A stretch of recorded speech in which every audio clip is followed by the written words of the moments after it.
नमस्कार साथियों, आप देख रहे हैं द जनहित और मैं हूं विनीत यादव। विश्वकर्मा जी अगर न्याय मांगने जाएं तो कहां जाएं? राजभर साहब न्याय मांगने जाएं तो कहां जाएं? गुप्ता जी न्याय मांगने जाएं तो कहां जाएं? मौर्य जी को न्याय चाहिए तो किसके पास जाएं? सवाल यह उठ रहा है कि आजकल हर जगह नृशंस हत्याएं हो रही हैं। उत्तर प्रदेश में जंगल राज है और उसमें सबसे ज्यादा मारे जाने वालों की संख्या पिछड़ों और दलितों की है, और उनकी है जिनसे मिलने मुख्यमंत्री या उप मुख्यमंत्री या उनका कोई मंत्री या उनका छोटा कारिंदा भी नहीं जाता, क्योंकि ये दलित पिछड़े वर्ग से आते हैं। इनके नामों के आगे ब्राह्मण नहीं लगाया जाता है, न ही वहां मामला यादव बनाम ब्राह्मण का होता है, इसलिए कोई सरकारी कारिंदा उन तक नहीं पहुंच पाता है। सवाल यह खड़ा होता है कि इनको न्याय क्यों नहीं मिलता, इनका महत्व क्यों नहीं है, और इनके मुकदमे दर्ज क्यों नहीं किए जाते, इनके साथ हीला हवाली क्यों की जाती है। इन सारे सवालों के जवाब मेरे पास हैं। कुछ आंकड़े हैं जो मैं आपको बताऊंगा, वो आंकड़े जो शायद आपकी आंख खोल दें। आपको पता ही होगा कि उत्तर प्रदेश में 75 जिले हैं, मतलब 75 जिलों में 75 डीएम होंगे। कहा जाता है कि पीएम, सीएम और डीएम मिलके पूरा तंत्र बनता है। इस तरीके से पूरा देश, प्रदेश और जिला चलता है इन तीनों के ताने बाने से। लेकिन जो आंकड़े हैं वो ये बता रहे हैं कि उत्तर प्रदेश के 75 जिलों में 75 डीएम जो तैनात हैं, उसमें से 55 डीएम सवर्ण हैं, एक विशेष वर्ग के हैं। 55 में भी 22 ठाकुर हैं, 20 ब्राह्मण हैं, 2 भूमिहार हैं, बाकी बचे 11 वैश्य से हैं। उसमें भी उच्च वर्ग का वैश्य और 4 श्रीवास्तव जी हैं। सोचिए कि बस 20 सीटें बची हैं ओबीसी और एससी एसटी के लिए, उसमें 10 ओबीसी वर्ग के डीएम अलग अलग जिलों में तैनात हैं। उसमें भी 6 डीएम इकलौती बिरादरी के पास हैं, कुर्मी बिरादरी के पास।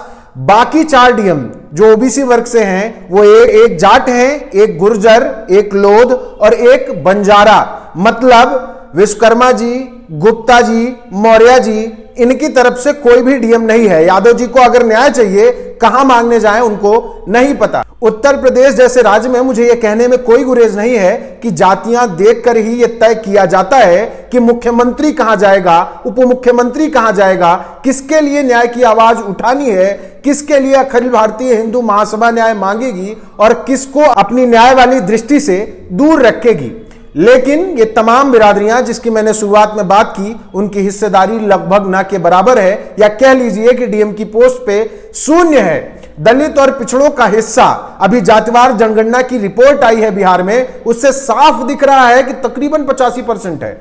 लेकिन जब आप पाएंगे कि उत्तर प्रदेश में जहां जातिवार जनगणना के आंकड़े जरूर नहीं है, लेकिन तकरीबन बिहार जैसी ही स्थिति है, वहां दलित पिछड़ों का हिस्सा, सबसे बड़े पद जो जिले में होते हैं उस पर मात्र 20 लोग हैं। तकरीबन 30-35% का हिस्सा इनके हिस्से आया है। बाकी सब पे 75 में से 55 सवर्ण हैं। यही अगर अखिलेश यादव की सरकार होती, यही अगर मायावती की सरकार होती, अगर यही लालू या नीतीश होते, तो उनमें जातिवाद दिख जाता। यादव, कुर्मी, चमार, धोबी गिन लिए जाते कि किन पदों पर कहां कितने बैठे हैं, लेकिन यहां गिनने वाला कोई नहीं है। कोई नहीं पूछ रहा है कि केशव प्रसाद मौर्य जी उप मुख्यमंत्री हैं उत्तर प्रदेश के, उनकी बिरादरी कहां गायब है। पाठक साहब के तो 22-20 लोग हैं, योगी जी के भी 20 लोग हैं, लेकिन पिछड़ों की संख्या कहां है? इतनी ही बात नहीं रुकेगी, मैं आपको कुछ और आंकड़े बताता हूं। बसावन इंडिया पत्रिका में छपा एक आंकड़ा जो जनवरी का है, उसको समझिए। समझेंगे तो आप पाएंगे कि प्रयागराज कमिश्नरेट में थानेदारों में ओबीसी, एससी, एसटी की हिस्सेदारी कितनी है, जरा गौर से समझिएगा। 68%। यह रिपोर्ट जनवरी 2023 की है, मतलब जनवरी 2023 में बसावन इंडिया पत्रिका के अनुसार प्रयागराज कमिश्नरेट में थानेदारों की संख्या, कुल संख्या में से 68% हिस्सेदारी अकेले सवर्णों की थी। सिर्फ तकरीबन 19.51% ओबीसी थे और 12.20% एससी, मतलब 70% हिस्सा सवर्णों ने अकेले प्रयागराज कमिश्नरेट में कब्जा रखा है। आप खुद सोचिए कि सामाजिक न्याय और दलित पिछड़ों के लिए न्याय कहां है। आप खोजेंगे, अगर आप दिया लेके भी खोजेंगे, छोड़िए दिया, आप फ्लड लाइट लेके भी खोजेंगे तो आपको न्याय जैसी व्यवस्था कहीं नजर नहीं आएगी, ना सामाजिक न्याय ना न्याय। एक और आंकड़ा मैं आपको बता देता हूं, इससे आपको कुछ कुछ समझ में आने लगेगा कि आखिर ये किस तरीके की साजिश चल रही है। एडीएम न्यायिक, उत्तर प्रदेश में एडीएम न्यायिक के तकरीबन 25 जिलों में पद हैं, उसमें से 14 पदों पर यादव को रखा गया है। मजेदार बात यह है कि इसमें एडीएम न्यायिक के पदों में 85-15 वाला पूरा मामला सामाजिक न्याय के साथ फिट बैठाया गया है। यह आंकड़ा है मार्च-अप्रैल 2023 का। उस समय उत्तर प्रदेश के 25 जिले जहां एडीएम न्यायिक हैं, उसमें से 14 यादव थे और तकरीबन अगर आप ओबीसी और एससी का आंकड़ा जोड़ेंगे तो उसमें 85-15 का मामला एकदम फिट बैठता नजर आएगा। वहां सवर्ण मात्र 16% है, मतलब एडीएम न्यायिक के 25 पदों में से मात्र 16% पदों पर सवर्ण है। लेकिन मजे की बात यह है कि एडीएम न्यायिक एक ऐसा पद है जिसकी बहुत धौंस नहीं है, जिसके जरिए बहुत कुछ कराया नहीं जा सकता या जिसके जरिए बहुत ज्यादा न्यायिक प्रवृत्ति की आप उम्मीद नहीं कर सकते। कई जिले तो ऐसे हैं जहां एडीएम न्यायिक के पास 100 से भी कम मुकदमे इस वक्त हैं।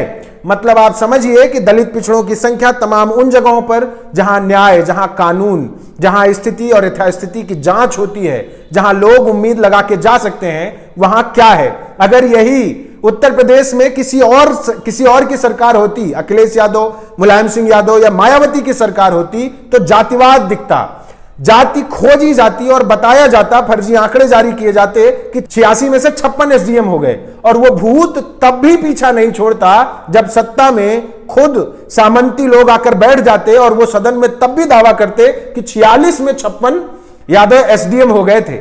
लेकिन जो आंकड़े सच है, जो हकीकत है, जो चीज झूठ से परे है, जो सच्चाई के करीब है, उस पर किसी की नजर नहीं है। सवरणवादी मानसिकता वाली मीडिया, मनु मीडिया, गोदी मीडिया आपको यह सच दिखाने की जहमत नहीं उठाएंगी। उसमें तमाम वो एंकर भी शामिल है जो आज आपके चहेते बन के बैठे हैं, लेकिन उन्होंने ही अपना पूरा दमखम ये झूठ फैलाने में लगा दिया था। इन तमाम आंकड़ों के जरिए मैं जानना चाहता हूं कि दलित पिछड़ों की हिस्सेदारी कहां है, कहां है न्याय, कौन लोग हैं जो न्याय देंगे उस विश्वकर्मा परिवार को, जिस विश्वकर्मा परिवार की 2 जान ब्राह्मणों ने निर्ममता से ले ली, उस मौर्य महिला को जिसकी जान निर्ममता से आजमगढ़ में ले ली गई, उस गुप्ता लड़के को जिसकी उम्र 19 साल थी, लोटा छूने की वजह से उसको जान से मार दिया जाता है और बाद में पुलिस का बयान आता है कि वो नशेड़ी था, उसको नशे की लत थी। मारने से नहीं मरा, मारते मारते गिर जाने से चोट लगी और मर गया। कमाल की पुलिस, कमाल का सिस्टम, कमाल का न्याय और कमाल का कानून काम कर रहा है उत्तर प्रदेश में। लेकिन अब किसी को यहां का जातिवाद नजर नहीं आता, क्योंकि यही सुशासन है, यही विकास है, यही अच्छे दिन है। इसी की शायद आपको उम्मीद रही होगी। अगर आपको इसकी उम्मीद नहीं थी तो सजग हो जाइए, समझदार हो जाइए और अपनी नजरों से देखिए, परखिए इस समय को और सतर्क सावधान रहिए। बाकी बने रहिए हमारे साथ। चैनल को सब्सक्राइब नहीं किया तो सब्सक्राइब जरूर करिए, क्योंकि आप ही हमारी ताकत हैं। और इस पूरे मुद्दे पर आपकी क्या राय है हमारे कमेंट बॉक्स में जरूर बताइएगा। धन्यवाद।